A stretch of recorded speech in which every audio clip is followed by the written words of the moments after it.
everybody. Welcome to the Animation Weekly Recap. We're so happy to have you.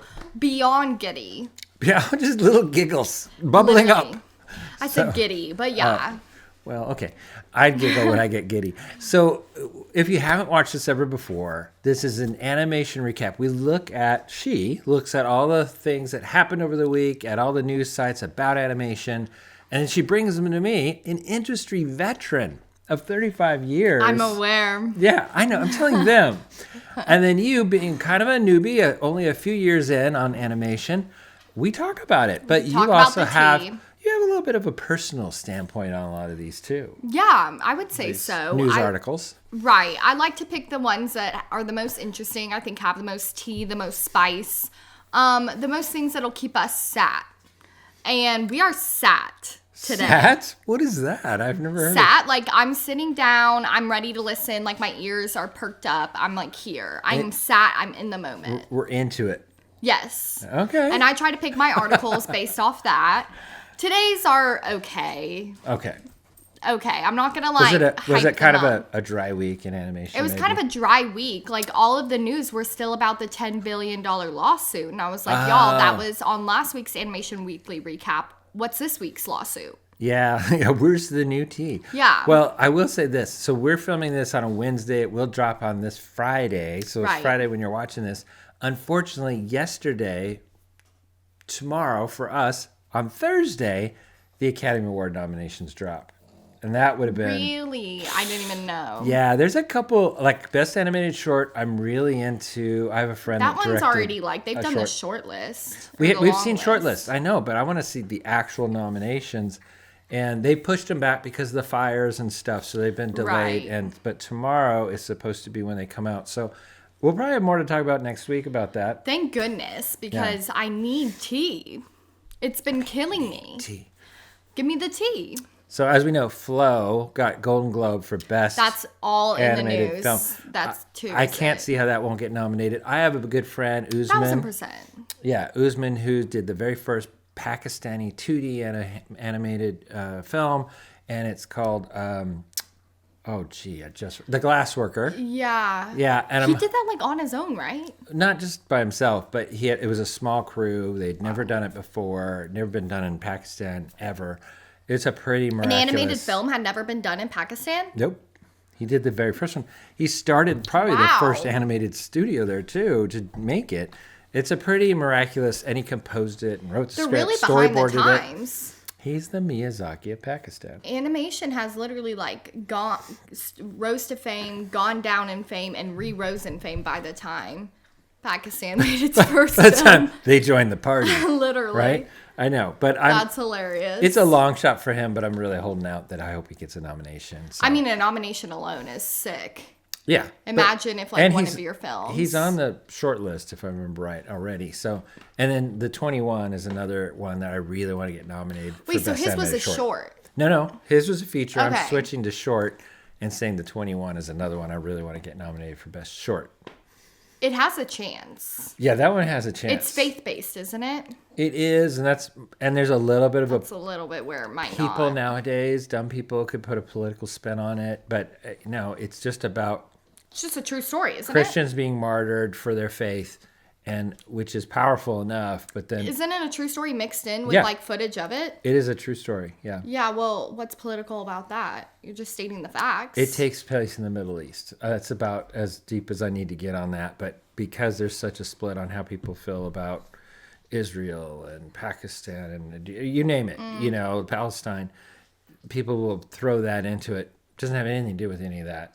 This happened years ago. I'm just hearing facts being animated. Yeah, well, with some slightly fantastic elements, but yeah. Slightly fantastic. Well, angels show up at one point, but it's sort of...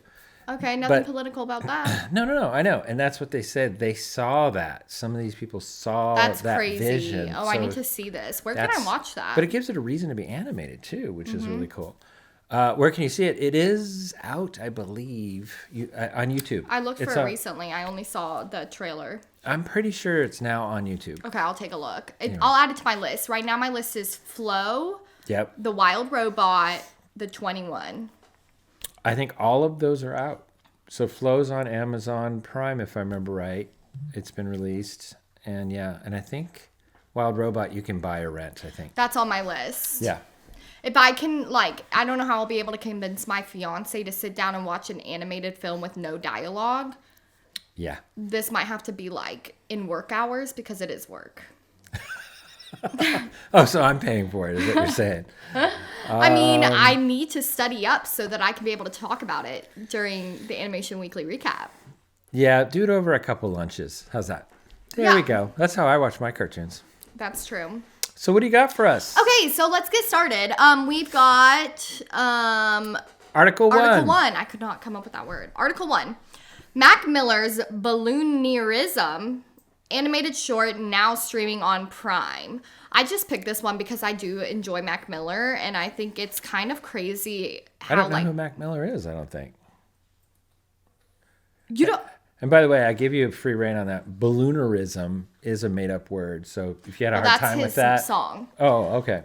Wait, pardon. Oh, so he's a singer. Can we circle back to the fact that you don't know who Mac Miller is? Yeah, we can, but it's not going to help. I still don't know who he is. He's dead. Oh, no. At 27. He's in the 27 Club. What? Is there a club? Yeah. I don't know. You've never heard about the 27 Club? No. It's famous people all die at 27. That's a number that people die at, huh? The 27 Club is a group of celebrities who died at the age of 27, often musicians. The list: Amy Winehouse, Kurt Cobain, Jimi Hendrix, Janis Joplin. Wow. Jim Morrison? Sure. You said Kurt Cobain. And now I'm pretty sure Mac Miller was 27. Oh, he was 26. He didn't even make it to the club. Oh. He was younger than me. Oh my gosh. He died, I think, of a drug overdose. I would think that whole list was a drug overdose. Yeah. Well, yeah. Amy was alcoholism. Whoa. Whoa. Whoa. Amy's was drinking. Okay. Anyways, Mac Miller, yeah, he was an amazing rapper. He did there's a party on Fifth Ave, and if you wanna go. He did It's not helping. But I'll be good by the weekend. I'm really out of tune. I could do that part. Mondays I think of you, but I ain't tripping on it.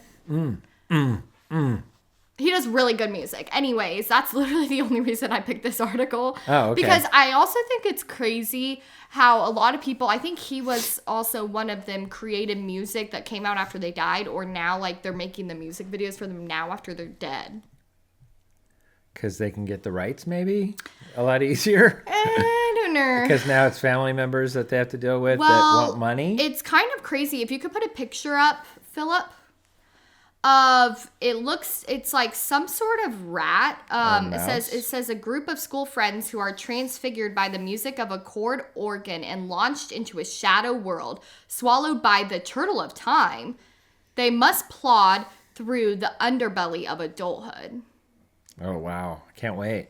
I'm sure drugs were taken during the making of this music video. They were writing actually, and also, it even writing this article because I have no idea what that meant. Yeah. But it was kind of cool. The creator of this music video took from different songs of his and the meaning behind them to kind of bring them all into this one music video. So it says the five central characters were conjured from lines from the strong Excelsior, which inspired the director to explore the messiness of growing up and how it impacts our evolution into adulthood. I still don't understand. Okay. Well, is it? Can I get into a little bit more technical? That's more interesting. Is it stop motion? What kind of animation is it?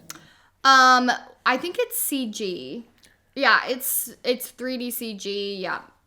Oh, okay. But I thought something you would find interesting. The lead animator and layout artist was from Arcane Season 1, Daniel Calaby. I don't know him, but yeah, I know Arcane. I mean, that's pretty cool because Arcane was pretty well done. Yeah. And that was the lead animator on that. So they brought him in to do this. It can't be terrible. I mean, he's got to be able... Well, is Balloonerism, is that a reference to drugs in some way? Probably. I don't know. I would have to ask him, but he's dead. Too soon, Ansley. Sorry. Oh my gosh. I know, my dark comedy is so bad. It is. I would text him But if his I could. dad. Oh my gosh. Anyways, yeah. You would really like a lot of his music, actually, and you don't like rap? No, I'm serious. He I has know. I like a good few music. Kanye's. There's a couple. You would like his. They're like fun. Lose Yourself. Lose yourself in the music. The moment you want it, you better never let it go. Go. Yeah. Anyways, yeah. That was our song. That was our song. It still is. I know. Play that at your We wedding. should dance to that as our father-daughter dance. Give it to me. I love that I literally was idea. clicking that too at the same time. You heard it here first. If you're going to the wedding, get ready for that. No one going to the wedding is watching this. Yeah, you're all invited. Yay! I'm not paying for it. Yeah, don't say that. Anyways, very excited. I'm gonna send you some of his music that I think you would like. Bring your own money. Literally. Yeah. Help pay the tab. Yeah. I'm gonna send you some music that I think you might like of his. He's got one that's like, You don't have to. I just graduated high school. I feel like you're very busy, and I'd rather you put the time. You know what? Work. During my workday while I'm watching Flow, I'll be sure to send you this song. I think you've got a couple that you like. Okay. Your generation is killing me. What? I get to watch cartoons while I work. And listen to rap music. I actually work better. Yeah. With something in the background. Do you look better? I work better. I like so better. Alrighty. Okay. On to Article 2. Article 2. Out of the Nest, a challenging production turns into a Thai-Chinese animated hit. Let's get a picture here, Debatable. Philip. What is this? It's very interesting. The film was almost 10 years in the making and faced many financial and technical challenges. So pretty much... Oh, premiered at 2024 Annecy Film Festival.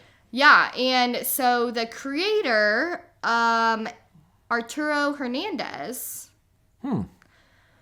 That was a director and writer, and he was a veteran from Disney who studied under Andrew Gordon. Yeah, I've heard of Andrew Gordon. And started and worked at Riff Studio. So Riff Studio was created, and they brought in Andrew Gordon as his old person that taught him how to draw. And then Andrew Gordon kind of just came in and started taking over. Not in a good way. They asked him. They were like, we need help with the storyline. And then he ended up being a co-director. Oh. I got confused because it says it's by director and writer is Hernandez, right? He's a veteran of Disney, but worked the co-directors. Andrew, but the co-directors. Yes, he got brought in as a co-director. He was brought in initially to help with writing to get the storyline across, and then he ended up being a co-director. Yeah. And yeah, he's co-directing with Ton whatever from Riff Studio. And Jeff Shu. But he talks about the horrendous production process. Andrew Gordon does. Oh. This is images. It looks interesting. Is that a girl? Wait, are you talking about the animal back there, the big one? No. So that is it's a what is it? What are those things with horns? It's like a goat or something. Do they have little horse hind legs like a Narnia guy? Yeah. It pretty much... It's like I can't remember what they're called. Yeah, so Put let it in me the find comments. this. No, it's on here. It's half horse and half goat and half person. Yeah. This looks very out there. Yeah, I can't remember what it's called. It's some sort of goat that has big dreams of being a barber. Really? I didn't see that one coming. Yeah, and then I see everybody has nice hair. All there's little birds, and each of them have to do. Oh, I want to find this part of the article so I don't just mess it all up. It's a long article. It is. They dug into they went through a lot of stuff. Yeah. Yeah. Here's the goat thingy. Okay. Oh yeah, she's got human legs. I think it's a boy. Oh, boy. Sorry. It's got a ponytail, I guess. I don't know. I'm thrown. Okay. I am thrown. I know. I really want to figure out where this was. When it started, Did you read the article? I read the whole thing, but yesterday. I haven't where read my memory's the article. at. So, yeah. Okay.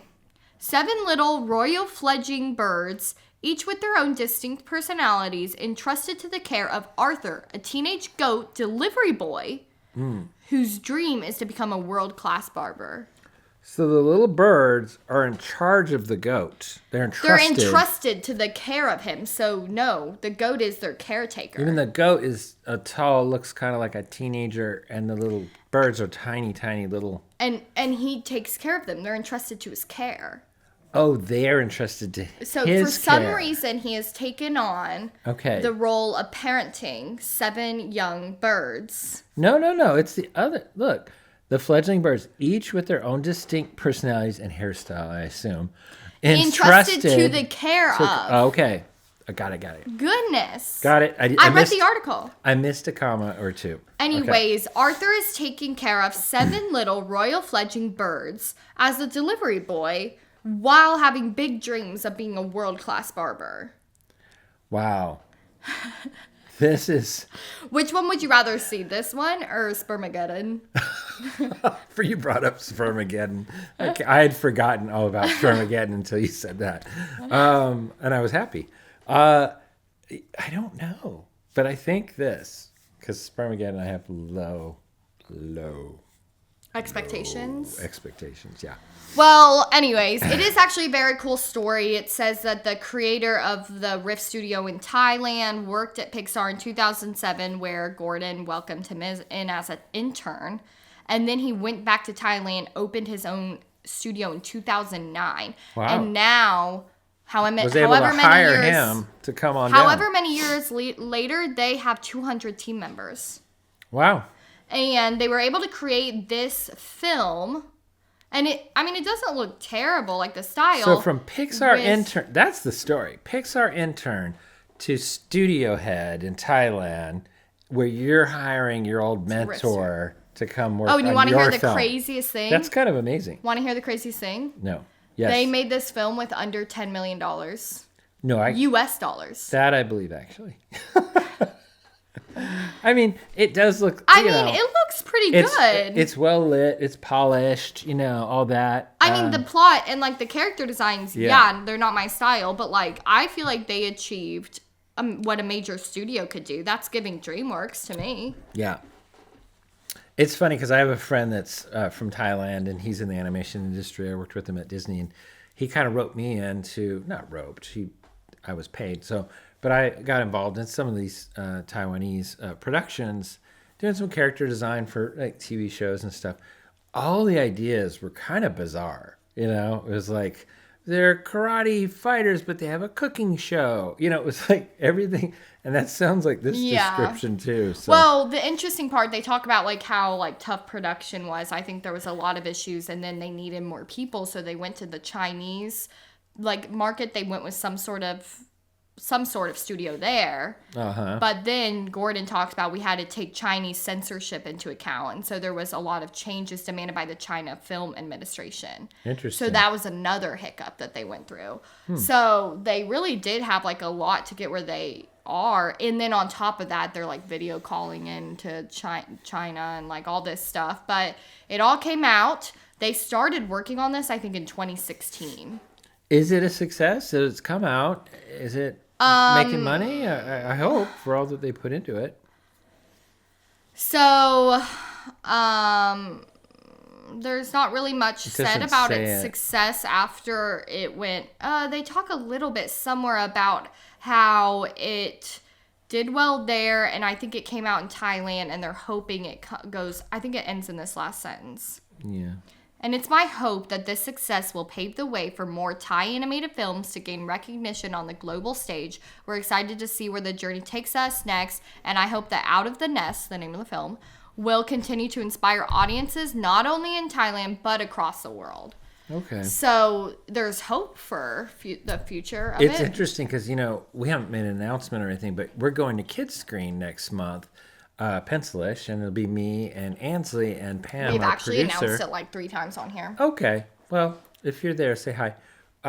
But it'll be interesting to see if they're there, probably trying to sell this, because it is perfect timing to get this article out right ahead of time. Yeah, I know. And it's usually not a coincidence that these things come out. So, be interesting. You make a good point. I wonder if it was sponsored by them. They all seem nice, and I want the best for them. Anyways, on to Article 3. Article 3. Oh, I forgot I picked this one. Are you regretting it? Well, I just like forget what it's all about, to be honest. I like read them and then it goes in one ear out the other. One of us helps capture, one of us is the name of a like team or something, capture stop motion aesthetic in Beetlejuice Beetlejuice.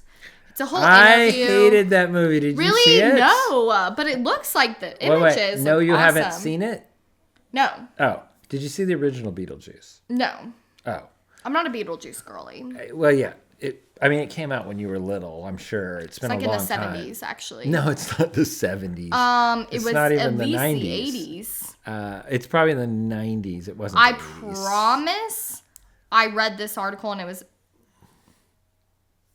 it talks about it. Keep talking. It's at the beginning. 1988. 88. Okay. What up? I wasn't even born for like 9 more years. It's not the 70s. But yeah, 88, I get that. I mean, it might as well be. That was the year before I got married. It's all ancient history. You weren't even born. So yeah, that is a long time. But that's how long they took to do this sequel. Crazy, right? That is a bit like crazy. It is. And it still has a lot of the same actors. There's some that transitions are still in this, still alive. Well, it looks really well done, to be honest. Well, yeah, it's a major film release, and Tim Burton, directed it. He's a very famous director. The first one did a lot of good money, I'm sure, and was very successful, very popular. I mean, you still heard of it, right? Yeah, of course. So what did these people do? They helped do some stop motion? They did the sandworms. Okay. They did 317 shots, and it was actually really interesting how they went about it.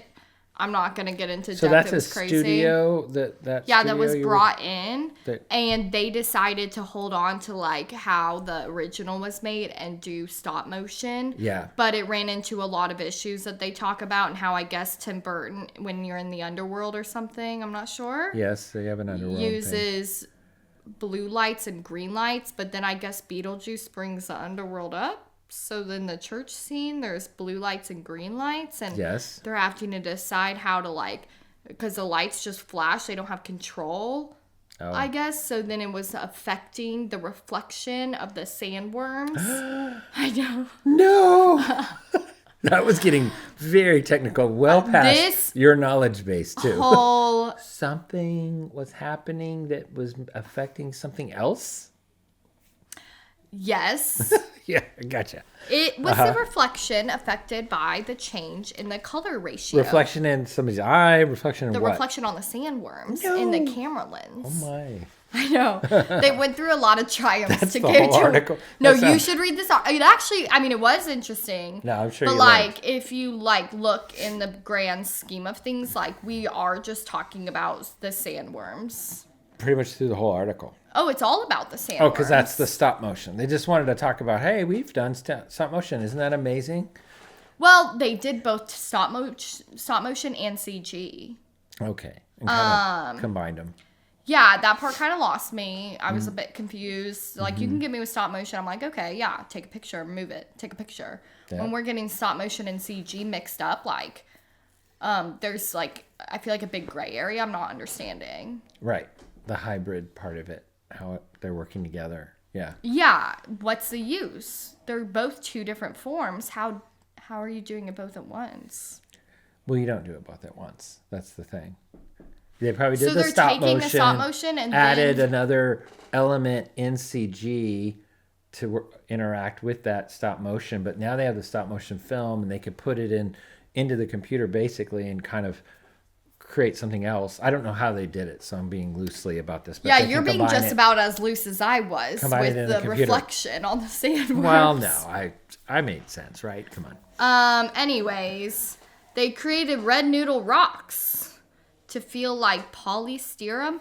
Oh, yeah. And then they get into the stretches of the faces.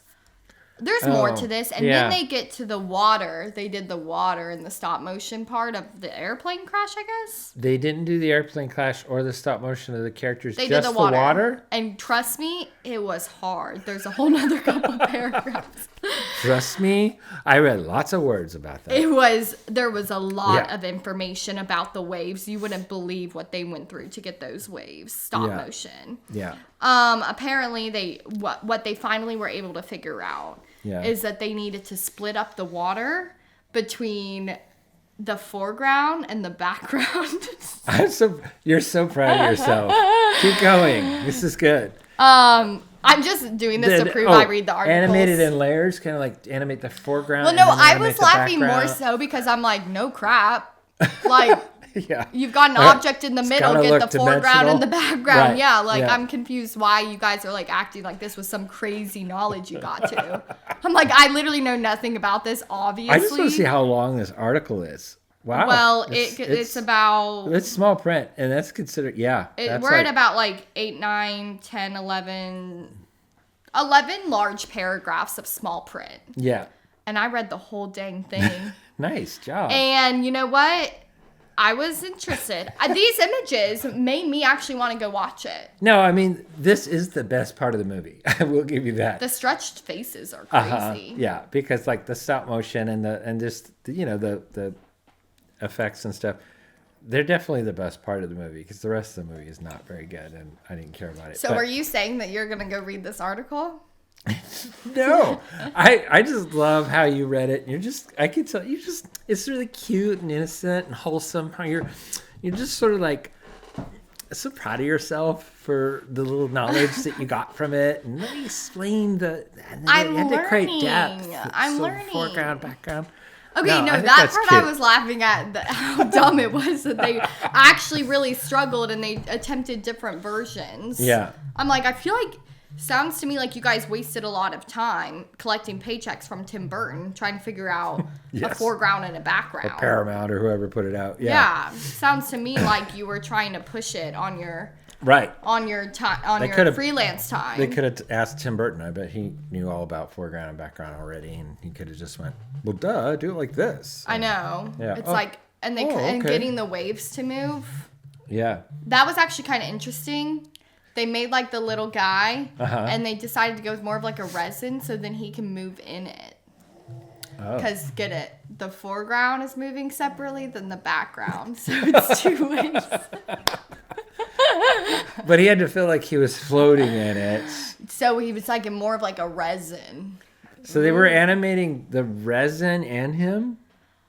Yeah, you'd have to go read the article. That part kind of got me confused. Yeah. I think that they put him in some sort of, they went into logistics of course of like what exactly they made. Yeah. You don't honestly have to look. That's good. I'm good. I think.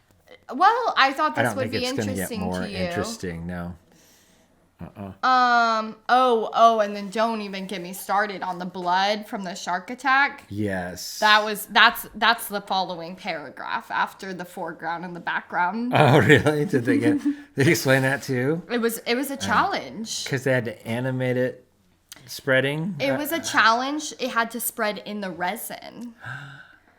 It was a bit of a challenge, but Yeah. they figured out a way to triumph through these challenges. I feel like So there was I think this easier is ways to literally do these things. I feel like this is literally just a resume. They're like, hire us. Right. We do things old school and we don't like slayed. computers. Yeah, they're like, we slayed. We figured out foreground and background. So And we didn't choose to use After Effects that could have done many of these things very easy. I don't know. That's my feelings. But hey, that was fun. And that was fun. Don't go see Beetlejuice Beetlejuice, but watch those little because I was actually gonna go do it. I mean, it. obviously Do after it. flow. You might like it because you didn't see the original, so there'll be some neat inventive things that Do I need to know any of the storyline? I mean, yes, but then no at the same time because it seems like this guy they just kill off and he's not even in the second movie because I don't know. Is he real? Oh, this is from the first one? Yeah, they did a stop motion piece about the dad character. That's him.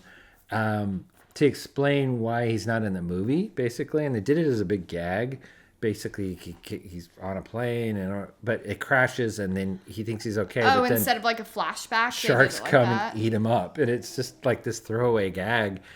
But really, I think in real life, and this is what's more interesting than that, is that I think he's in jail or something, or he went to jail. But he's... What's his name? I don't know. What was his character's name? I don't know.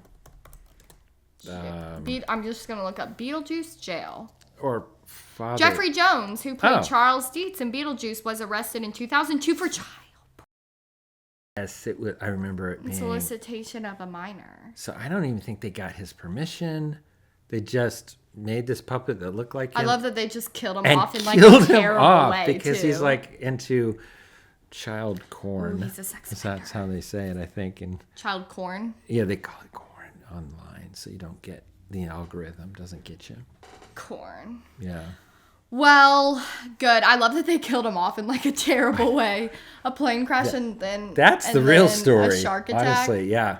That's a T. Where was that? And they could have easily have just said, "Oh, we got a divorce," the husband and wife, and just you know what I mean. And then they could have probably not even mentioned. They could have literally just verbally told that story, but they make this whole intricate stop I actually really respect that. Yeah, and so, you wouldn't believe how hard this team did work to get this done. Yeah, they brought in one of the best. Good job, team. Anyways, that's our show. Hey, if you guys learned something new, especially about a actor that had, you know, I bet a lot of people haven't heard that story, that he was arrested. That's the whole reason he was never in this sequel. There you go. You're learning new things. I'm hoping that's what you're digging into when we're doing these recaps, is that you think you're going to talk about one thing and we go a whole nother direction. Yes. That's more entertaining. Pop culture. Right? Yep. Sometimes we teach, but other times we just spill the tea. Yeah. Anyways. That was fun. Hey, thanks for joining us. Love ya. Love ya. Bye. Be sure to subscribe to the Pencilish Studios YouTube channel.